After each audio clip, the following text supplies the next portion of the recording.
Olá para você que nos acompanha aqui pela Rádio da Defensoria. Eu sou o Rui Silva, seja muito bem-vinda e bem-vindo a mais uma edição do programa Entrevistas DPE. E nesta edição vamos destrinchar a informação de como funciona a prestação de contas nas eleições municipais, tendo em vista que estamos no ano de 2024, ano de eleição municipal. E vamos passar algumas dicas práticas para os candidatos gerenciarem suas finanças de campanha eleitoral e como a prestação de contas impacta a transferência e a democracia nas eleições. E para falar com a gente sobre este assunto, a Sheila Matos, que é chefe da seção de contas eleitorais e partidárias do TRE Roraima. Seja muito bem-vinda, Sheila. Obrigada, Rui. Obrigada, Rádio, pelo convite.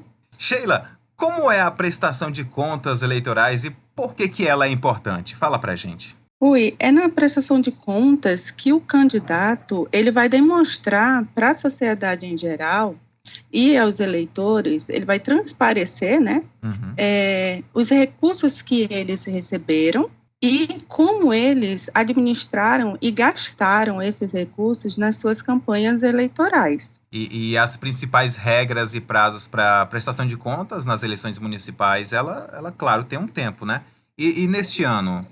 Sim, fica exatamente, Rui. As eleições, o primeiro turno ocorre dia 6 de outubro e o segundo turno, dia 27 de outubro. Mas vale destacar que apenas município que tem 200 mil eleitores pode ocorrer uma eleição de segundo turno.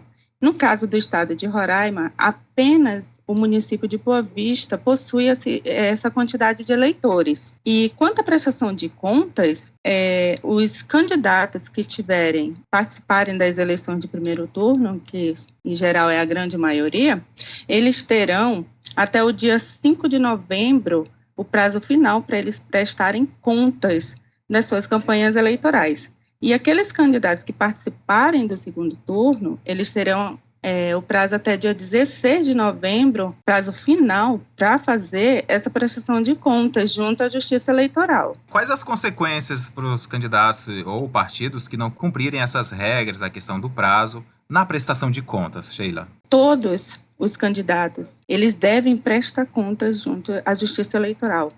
Caso eles fiquem omissos, as suas contas elas serão julgadas como não prestadas. E ao candidato ocasiona que ele fica sem a quitação eleitoral pelo período de 4 anos, conforme o artigo 80 da Resolução 23.607, que é a resolução TSE que trata sobre as eleições. E Sheila, agora vem a pergunta que me surgiu, e pode me corrigir também, não sei se vou fazer de uma forma correta, mas na prática, o que seria essa prestação de conta? Vamos supor, eu sou um pré-candidato, correto? Eu vou concorrer, etc.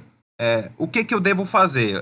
O que seria essa prestação de contas, né? Até para quem nos acompanha poder entender a miúdos do que se trata essa prestação. Sim, as prestações de conta das campanhas, elas são feitas no sistema SPCE do TSE, e nesse sistema é onde os candidatos, os prestadores de contas, na verdade, Sim, eles vão ali preencher todas as informações. Ali eles vão dizer quanto que eles receberam e ali eles vão discriminar todas as despesas que eles realizaram todas as despesas que eles realizaram na campanha.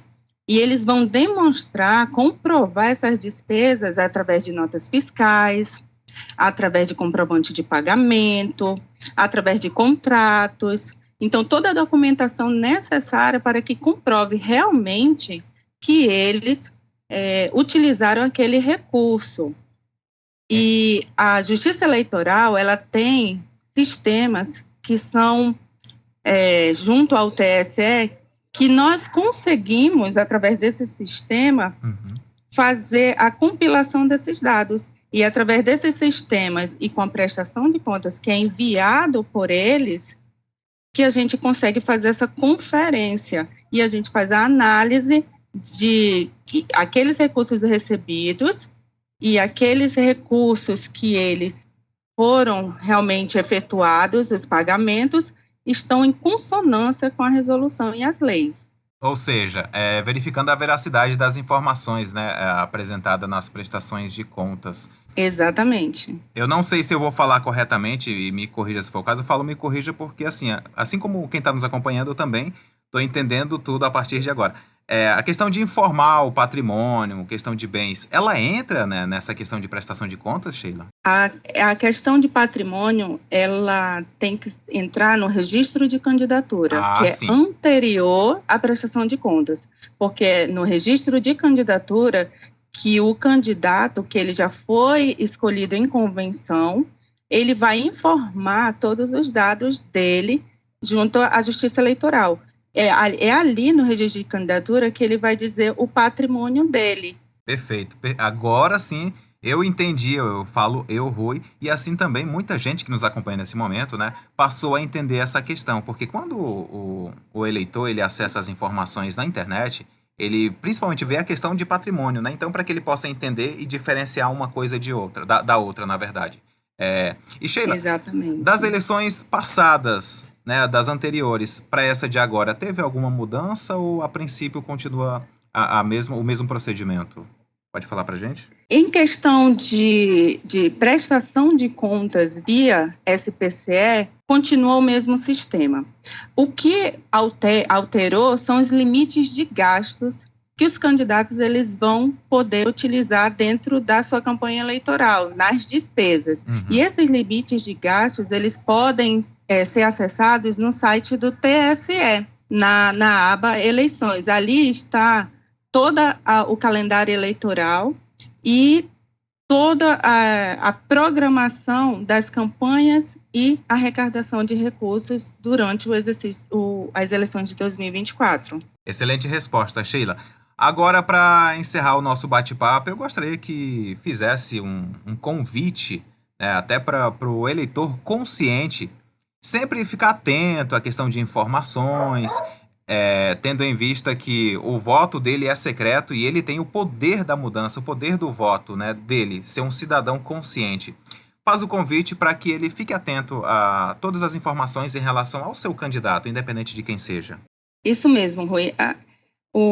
Fica aí ao convite ao eleitor ele verificar qual candidato se adequa ao seu perfil, qual candidato que tem as melhores propostas, né? E ele pode estar ali verificando as situações que os candidatos informam através do site da Justiça Eleitoral, né, TSE, e vale salientar que todas essas informações são públicas, Sim. São de consultas públicas. Então, o próprio eleitor, ele tem acesso para verificar ali tudo que o candidato está informando para que ele possa vir a ser um candidato nas eleições de 2022.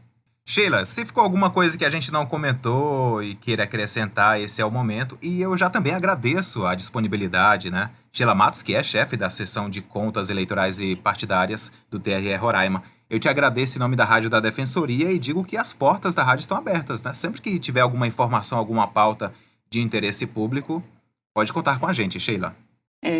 Nós aqui agradecemos em nome do Tribunal de Roraima, agradecemos também a entrevista, né, o apoio para poder a gente disseminar as informações, e essas informações são públicas, né, porque muitas pessoas, às vezes, elas têm o pensamento que não tem como saber, não tem como fiscalizar, mas o próprio eleitor, além dele ter a consciência do voto, ele pode ser o fiscal.